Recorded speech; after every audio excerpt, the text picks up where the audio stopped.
The Trojan War was a violent 10-year affair. Many people died, and much blood was spilled along those fields of Ilium. Even after Troy was sacked, the journeys home were difficult. Yet none were worse than that of Odysseus. Tossed by the seas, facing off with giants and cyclopes, and being the target of Poseidon's ire. Odysseus's trip home to Ithaca was not an easy journey. But among these things comes something most interesting. A chthonic journey to the depths of the earth, to the pits of Hades, to be with the dead. The dead in question that he was going to see the oracle, Tiresias, for guidance on how to return to Ithaca while avoiding the sheer wrath of Poseidon. So, with the materials he got from Circe, Odysseus descended into the Underworld, and immediately came to view the shades of the dead that wandered around lifelessly, without guidance. Once there, having fought through the waves to get there, Odysseus and his men began to perform the ritual to meet the seer and the other dead. So, with swords and adze, they carved a rut in the ground, poured milk and honey, then wine, then water, a sprinkling of barley and meal, and then the blood of 2 sacrificial sheep, along with a prayer of promise to do sacrifices for the dead upon their return to the lands of Ithaca. Then, from the depths of the darkness, there came a clamor, the groaning of the dead, and their pale shades which roamed up from the depths. First, he recognized a member of his crew, Elphanor, who had died while they were on Circe's island. Then his mother, Anticlea, who he had last seen alive, but that was a decade and a half prior. Then, finally, the one he had called for, Tiresias. The oracle greeted him and partook in the sacrifice, and thus regained his senses, and readied to answer Odysseus's query. What does the journey home have in store? Tiresias answered truthfully, and it essentially boiled down to this. Odysseus, my brother and Zeus, your trip home is going to be rough. Poseidon is still pissed about the whole blinding Polyphemus thing. Your men are probably going to screw up on the Isle of the Sun and sacrifice the cattle there, which is going to result in your ship being destroyed, and then you'll be left to wander the seas alone for a while. When you get home, your wife is going to be surrounded by suitors who want to marry her, 'cause they think you're dead. Oh, and by the way, if you want to live a long and happy life with fair Penelope when you get home, better be ready to make a ton of sacrifices to Poseidon, and then to the rest of the gods. Then, and only then, will you be able to live until old age. Best of luck with that, by the way. Gonna go back to being dead now. Tiresias vanished after dropping that news. Then Odysseus talked to his mother, and, like I wish I could, told her of the strife that he had been through, between going out to war and then the inevitable troubles that he faced on the journey home. For her part, she shared too what it was like back in Ithaca before she passed, and the state in which Penelope was left in Odysseus' absence, and then of her own demise. A cruel punishment indeed.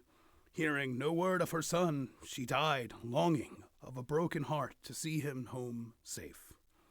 He wished to hug her, and yet could not, finding that indeed these were just shades, no flesh, no blood to hold on to. As his mother left, many legendary spouses to heroes came to speak and see him, to see the man who performed a ritual to meet with the dead. Antiope, daughter of Asopus, who, upon sleeping with Zeus, birthed the founders of Thebes. Alcmene, the mother of Heracles. Megara, who was with her mother-in-law Alcmene, having been killed by Heracles in his own fit of madness. Jocasta, mother of Oedipus. Not getting into that one right now. Amid other heroes' wives and mothers throughout history, Odysseus cut the list short in his telling to King Alcinous, and so will I. When the spirits were dismissed, it was a reunion of those lost on the fields of Troy. First, Agamemnon.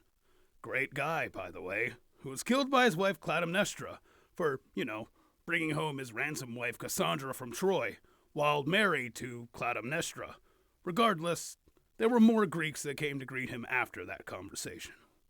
Patroclus and Achilles, now being dead best buds, which is kinda cute, came to see him alongside Ajax, who wasn't so thrilled but came anyway. Achilles asked about the events after the war, And Odysseus had to just answer with a genuine, I don't know. I came here to see Tiresias in an effort to get home safely. But I do know some things that relate to the war itself. I can say that your son Neoptolemus was a damned good warrior, and was heading home very wealthy when I last saw him and we departed. This brought a smile to Achilles' face, and he and Patroclus made their way back into the depths of Hades across the fields of Asphodel. Ajax was not in a talkative mood, this being Ajax the Greater, who had been bested for Achilles' armor by Odysseus. And once Odysseus told him that the morning for him was just as great as it was for Achilles, he got up and left without saying another word. Odysseus, still sitting there at this ritual site, saw many other things. Minos judging the dead, Orion's shade casting the shades of the numerous beasts he had slain, Tantalus reaching for food he could never eat and water he could never drink, Sisyphus trying and failing to keep a boulder up on the top of a mountain. But most interestingly, and that which really drew me to tell this story, was he saw Heracles, or probably Alcaeus, the human half of the now fully divine Heracles, whom he had known in life.